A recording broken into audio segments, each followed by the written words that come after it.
Howdy y'all, Fuzzy Biker. We started our day in Colorado. I'm sorry, Utah. Made our way over here to Colorado. And we are now in Dinosaur Park, National Park. And I'm not even gonna try to show the grandeur. It's absolutely amazing. You know, we've just been in the park for just a few miles of it. But anyway, the motorcycles, Royal Enfield Himalayan 452. That's the hot rod. I've got over 300 miles, and here's another one right here. Silver and black, the Himalayan Salt over yonder. That's the one I'm riding. Just gorgeous machines. These are true traveling motorcycles, and so they're ADVs, but you can eat up mile after mile after mile of road. Okay, let's talk about the bike real quick. Royal Enfield's Himalayan 452 is a brand new model. It's characterized by it's an ADV type bike, and it's got this brand new 452 cubic centimeter engine in it. Liquid cooled, puts out about 40 horsepower, about 30 foot-pounds of torque. That's about 40 newton meters, I believe. Has a 6-speed transmission. Unlike the old Himalayan, which had that very clunky, very tractor-like engine and transmission, this one has a silky smooth 6-speed, which has just been a treat. I mean, just an absolute treat to run with. The transmission is awesome. The engine is great. Loads of power. You know, we were in rain yesterday and on the interstate passing traffic at, I think I had a 92 at one point. And by the way, we were still getting passed, but that's as fast as we wanted to go. Very good rain coverage, by the way. So I was testing this morning. It's you know, still chilly. We got our coats on. This fairing right here keeps the wind off me from about here down. So there's a big wind pocket right in front of me that goes almost to my shoulders. So this is the tall fairing right here. This is the regular one right here. Okay, back to the bike. 21-inch front tire, inverted forks with a 43 millimeter tubes. There's about 8 inches of travel, about 200 millimeters. On the front there's a 320 millimeter disc brake, so that's bigger than the last bike. And that is also a dual piston bi-brake caliper. Very good brakes. I like the brakes on this one. On the rear we've got 8 inches of travel again with a monoshock, and this time we don't have that link sticking below on the bottom. So we've got about almost 9 inches of clearance. I think it's 230 millimeters of ground clearance on this bike. I'm not sure of the disc size here. It looks larger than before, and it's a single piston bi-brake caliper. Travels 8 inches on the monoshock, by the way, about 200 millimeters again. The back tire is a 140/80/17. By the way, the front is, I think, a 90/90/21. Seat height is, let me think about that one, 33 inches about, and that's 845 millimeters, I believe. I have mine in the high setting. That's the high seat height. You can lower this, I think it's about 3/4 of an inch. And I'll just say, my standard Himalayan, my 411, has a tall seat on there. I put a tall seat on it, and that is about 840 millimeters, or about 33 inches. This feels much lower, and I think the reasoning is there's a big narrow, you know, it's very narrow. This bike is very narrow through the middle. So when you sit on it, it actually doesn't feel that tall. The other thing is, when you get on the bike, the old Himalayan, you would really have to throw your leg up to get over this. On this bike, you just don't have that. The seat's flatter, so it's very good that way.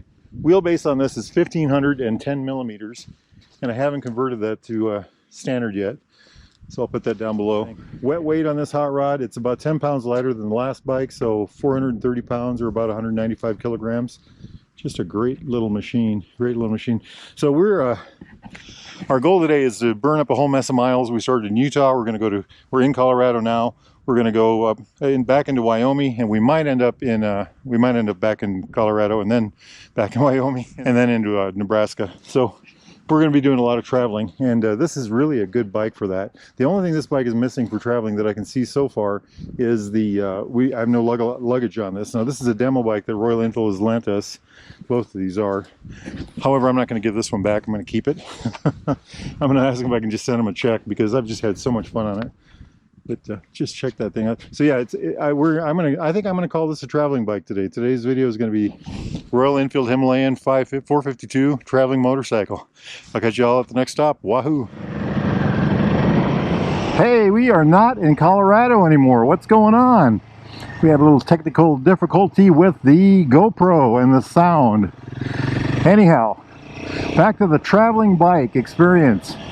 Is this a traveling bike? Well, I've got says 1,534 miles on this motorcycle. Means I've got over 1,400 on it myself. We did that, we did 1,250 in, I think, 49 hours, 48, 49 hours, something like that. This bike does travel. It travels very well. It does all kinds of roads, does all kinds of terrain. We'll get into that in a minute. Things that really jump out as far as making it a good travel bike. Start with the fuel tank. It's 4.5 gallons, I think 17 liters is what they claim. And just amazing range. When we were on 2-lane blacktop and, you know, doing our mountain roads and driving, you know, with traffic relatively reasonable, we were getting about 66 to 67 miles a gallon. So with a 4.5 gallon gas tank, that's quite a feat. The reserve light, it actually has a gauge. Let me go down to that. Fuel range meter, so right now we've got 150 miles of range. When that got to about 0, we never actually got to 0. I think we got down to 3 miles once. We would pull it and fill it up, and we'd have about 3.6 to 3.7 gallons to fill it up. So at 0, there's probably 0.7 of a gallon to go. So it's got a heck of a range. So that makes it a good travel bike. Next thing would be the comfort of this motorcycle. It's very familiar to the new old Himalayan, to the 411, because of how your arms sit and how you actually sit on the motorcycle. But let's start with the seat. The seat on this one is much better than the 411 stock seat. I have a 411.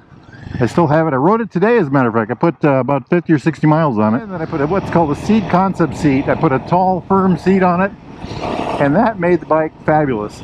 The seat on this new Himalayan 452 is very similar in shape, feeling, size as that seat is, as the seat concept seat is. So very good job there.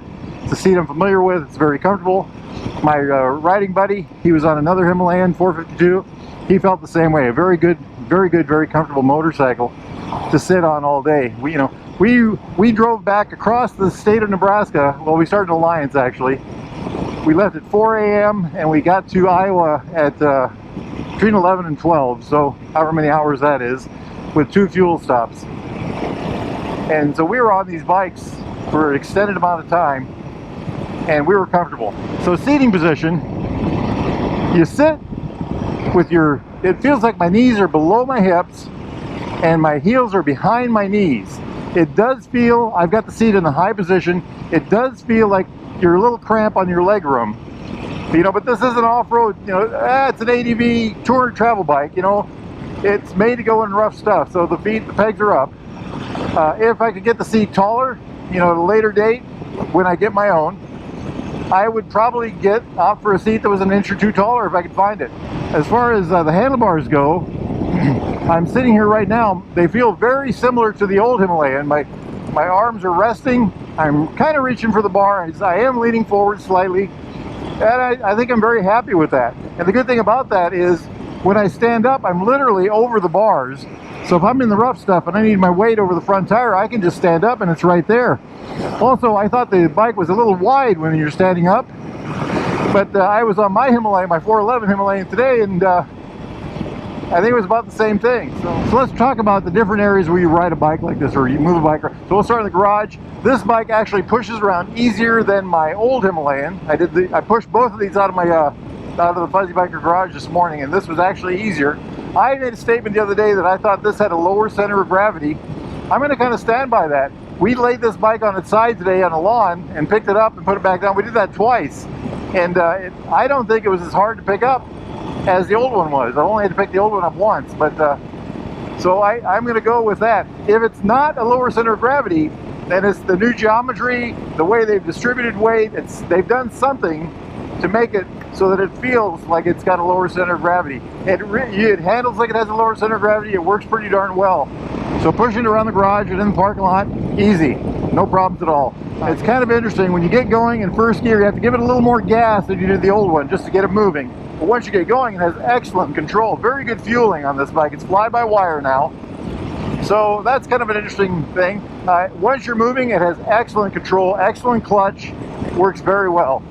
You get on the city roads. I drove it a bunch in town, works great. We drove it on rain, we drove it on wet streets in the city, one of the little towns we were in, I don't know, Colorado or Wyoming or somewhere. Did fine. As far as two-lane blacktop goes, this thing is a dream machine on two-lane blacktop. I can't say enough good about it. We got to an area where we were going down, I think it was a 8% grade, I think it was in Wyoming, maybe Utah. And it said 9 switchbacks. They were doing mining there, so we were having a ball on these switchbacks. So just to add to the fun, it was a mining area. There was sand on the road in places, so we really had to watch that, you know. Then when we got on the interstate, we had this, I did probably 100 miles of interstate out of that 1,400 miles of running. It ran beautifully. We ran between Laramie and Cheyenne, keeping up with traffic, which was going pretty darn fast in the 90s, and the bikes ran fine. You know, they at high altitude, you know, in 6th gear, ran very well. Very happy with how the bike worked. Could this bike cross the state of Nebraska, which on interstate? That's 454 miles. I really think it can. I would like to do an iron butt on one of these. You know, I think it would do it just fine. Now, having said that, you know, we did drive across the state of Nebraska, well, from Alliance over, in one big shot. And the day before, we put over 500 miles on this thing. Also, I got invited out to Colorado again, and I think I will probably day ride that. That's 600 or 700 miles. I can't remember the exact number to where I'm going, Frisco. You know, this bike will do that comfortably, and we will take interstate and test it out. So it's a very good bike in that sense. Wind protection, I've got this high screen. That's considered a Royal Enfield high screen. There's a loop. If I just lean in a little bit, I don't know if you can hear it in the helmet, but the wind noise just goes away. So the wind's hitting me about chest height. My helmet is in the open air. I can feel wind on my shoulders, but just barely. So it's a pretty darn good fairing. I have not tried the bike with the low fairing. I'll let you know how that one works out. Next would be the mirrors. I see very little of my shoulders. I don't plan on doing anything with the mirrors at all. I think they're excellent in the position they're in now. Now, I'm going to do a video on this. I'm going to try to shoot it tomorrow where we're going to do the 1,500 mile review. Keep an eyeball out for that one. And I'll go into more detail about this motorcycle. That video should be out in the next few days, and we'll try to do the old Marnie walk and talk, and then the drive around the Mighty Minnetropolis of Marnie. And we'll try to cover some more of the nitty-gritty stuff. I got a lot to say about this bike. I am a fanboy of Royal Enfield. I love the company and I love their products, and this is one that has just been hit out of the ballpark. And once again, if y'all are interested in a motorcycle like this, a new or used Royal Enfield, look at this pickup. No trouble at all. Try it. Plastic finish bike of any type. Need parts, accessories, thingamajigs, doodads. Get yourself over to Baxter Cycle in the Mighty Minnetropolis of Marnie, Iowa. Those guys can help you out. Make sure you tell them Fuzzy Biker sent you. Now, it's a beautiful evening. I'm going to go meet up with some friends and go do some bike riding. Y'all do the same if you can. Wahoo! Yippee-yi-yay! Yippee-yi-yo! Down the road we go. Beautiful, beautiful machine.